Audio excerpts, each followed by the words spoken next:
هو الدور جديد، وهي تجربة عربية تعتبر أكثر ما هي سورية أو لبنانية أو مصرية. يعني هذا الستايل اللي صار يتسمى بان أرب. العمل الجديد عمل رومانسي اجتماعي بوليسي فينا نقول. إنتاجيا العمل مشغول عليه بشكل كتير ذكي، ويعني بمصطلح سوري لبناني مصروف عليه.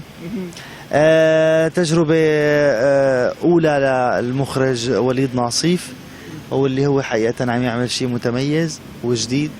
والنص لنور شكلي كمان كان في شيء جديد ومختلف عن ما أنا بالعادة، عن ما قريت، وحسيت إنه حيتقدم بشكل أو حيقدمنا بشكل جديد للجمهور. إذا بدي أحكي عن شخصيتي اللي هو سوري عايش بلبنان بسبب ظرف ما إنه يترك لبنان ويعيش بمصر، فهو بلبنان متزوج لبنانية، علاقاته مع سوريين ومع لبنانيين، وقت طلع على مصر صارت علاقاته مع مصريين، مع ناس حقيقيين، وبنى حياة جديدة له. مشان ما نكشف كل القصة، هو بيحاول يكون ممثل أو بيصير معه ظرف إنه بيطلبوا منه إنه يكون ممثل، ولكن ما بتزبط يعني معه.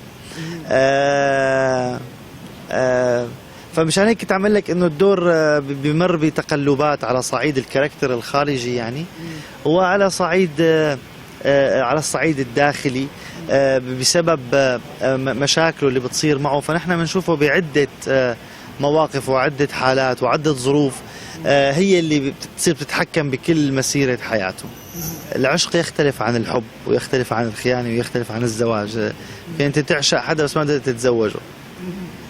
فهو في هي اللعبة اللي انه هو متزوج وحابب حدا تاني وحدا عشقانه، ويعني في دائما هي الاحساس، مو المؤامرة، احساس انه في شيء لازم يزبط بهي العلاقات المتعددة اللي حواليه.